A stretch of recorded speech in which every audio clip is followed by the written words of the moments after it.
Want to learn all the English verb tenses in less than 10 minutes? That's what you're going to do in this video. I'll teach you the 12 essential verb tenses and when to use them with examples. There is a lot of information in this lesson, so make sure you download the free lesson guide. You can save it, print it out, and there are even places in the guide where you can write your own sentences with each verb tense. Click on the link in the description to get that free download. I'll start with an overview of the verb tenses and then we'll get into how to use them. Here's an easy way to see each tense. We have past, present, and future, and each of these can be divided into simple, continuous, perfect, and perfect continuous. So in the present tense we have present simple, I speak. Present continuous, I am speaking. Present perfect, I have spoken. And present perfect continuous, I have been speaking. In the past, we have past simple, I spoke. Past continuous, I was speaking. Past perfect, I had spoken. And past perfect continuous, I had been speaking. In the future, we have two ways to say the future simple, I will speak or I'm going to speak. Future continuous, I will be speaking. Future perfect, I will have spoken. And future perfect continuous, I will have been speaking. Again, this chart is in that free PDF download in the video description. But let's see some examples. We'll start with the present simple, which is one of the first verb tenses we learn in English. We use the present simple tense for general facts, like this shirt costs $10. We speak English. And we use it for actions that happen regularly. I take guitar lessons on Wednesday nights. Sarah sometimes eats lunch in her office. Now it's your turn. What is a general fact about yourself or your country? And what is something you do regularly? I'll give you my example. I live in the United States, and I often work at coffee shops. Next we have present continuous. This is also quite a common verb tense. We use the present continuous for an action that is in progress at the moment. I'm currently studying biology at university. Bill can't talk on the phone right now. He's doing his homework. We're watching TV at the moment. We can also use the present continuous for future plans and arrangements, like I'm having lunch with Jack tomorrow. My sister is driving me to the airport on Saturday. Tim and Joanna are joining us for dinner next week. Again, try it yourself. What's something currently happening and what's something you've got planned in the future? Right now, I'm filming a video for you, and later today, I'm taking my kids to the park. Let's move on to the present perfect, also one of the most common verb tenses in English. We use the present perfect with actions that happened in the past at an unspecified time. For example, I've met several celebrities. He's been to Australia several times.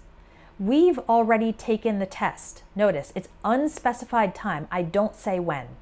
And we use the present perfect with actions that began in the past and continue to the present. I've lived in this house for 5 years.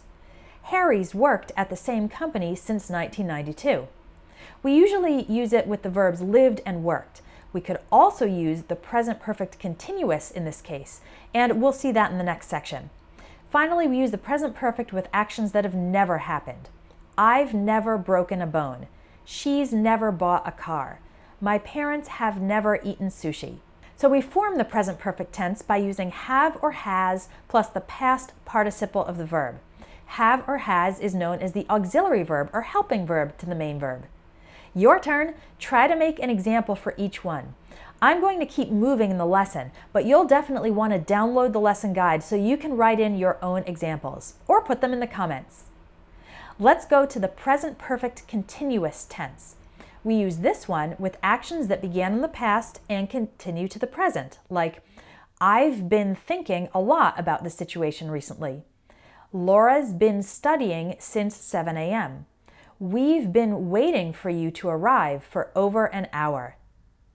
Now let's look at the past tenses, starting with the simple past. We use the simple past in English for events that started and finished in the past. So, I worked as a research assistant from 2001 to 2003. He called me 10 minutes ago.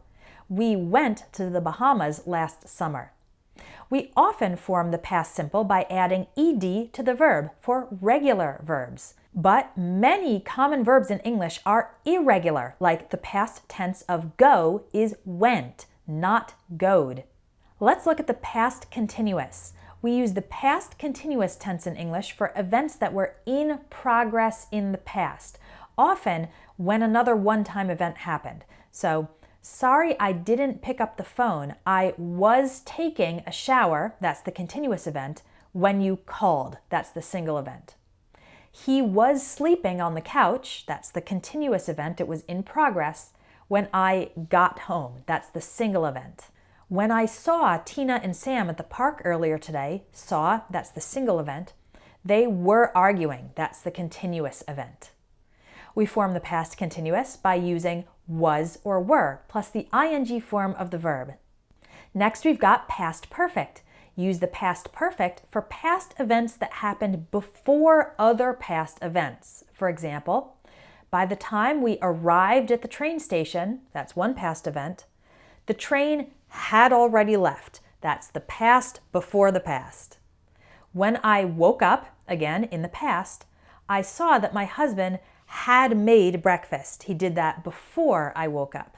5 minutes after leaving my house, I realized, that's the past event, I'd forgotten, that happened even before that, to lock the front door. So we form the past perfect by using had and the past participle of the main verb. We often use the short form apostrophe D, like I realized I'd forgotten. I realized I had forgotten. Our final past tense is the past perfect continuous, and we use it for past actions that continued up to another point in the past. Before I lost my job, that's a past point, I had been working on some important project. So working was a continuous action until the point I lost my job. They had been hoping Pat would make a full recovery after the accident, but he died. So hoping was a continuous action until Pat died. She'd already been studying English by herself for several years by the time she started taking classes. So studying by herself was a continuous action until the time when she started classes. We form the past perfect continuous by using had been plus the ing form. And again, we often use apostrophe D, the short form, instead of had. She'd been studying. Now let's look at the future tenses. There are two ways to form the future simple tense in English. We use going to for plans, arrangements, and predictions. After I graduate from college, I'm going to study for a master's degree. We're going to move to a different city next year. I think the current president is going to be reelected. And we use will for promises, offers, predictions, and decisions made in the moment of speaking. So a promise, I'll call you later. An offer, we'll give you a ride home.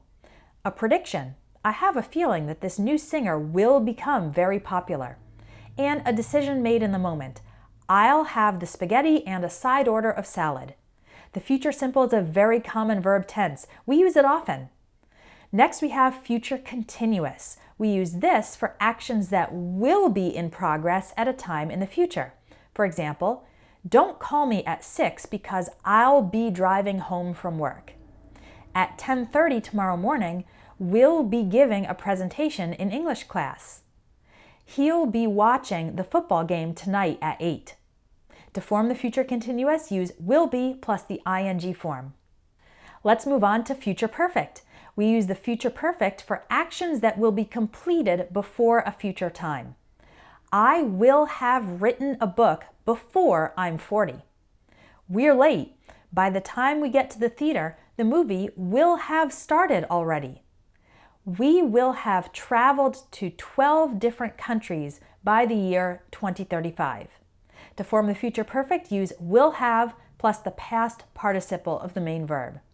As you can see in the examples, we often use before, by, or by the time with the future perfect tense. And finally, we have the future perfect continuous for actions that will continue up to a future time. By the time she graduates, she will have been studying for 7 years. By 7 p.m., I will have been working on this project for 8 hours straight. By this time next year, they will have been living in Japan for 2 decades. This is honestly one of the least common verb tenses in English, so you actually don't need to worry too much about it, okay? Many English learners have difficulty with verb tenses. They often stop to think, which verb tense should I use? And the rules about tenses can be confusing. But I hope this lesson has helped you understand the differences between English verb tenses. But don't just learn about verb tenses, you also need to practice them. I recommend writing your own example sentence with every verb tense in this lesson. The more example sentences you write, the easier it will be to remember the structure of the verb tenses and when we use each one. So go ahead and download your free lesson guide to fill in your own examples for every verb tense. You can learn about verb tenses in much more detail inside my Advanced English Grammar course. The lessons in that course also include quizzes to help you review and practice the verb tenses. And there's the option to do writing tasks and send them in for feedback and grammar correction from our teaching team. This is very valuable because you can find out if you're making any mistakes with the tenses or using them correctly. Visit my website, espressoenglish.net, to join the Advanced English Grammar course.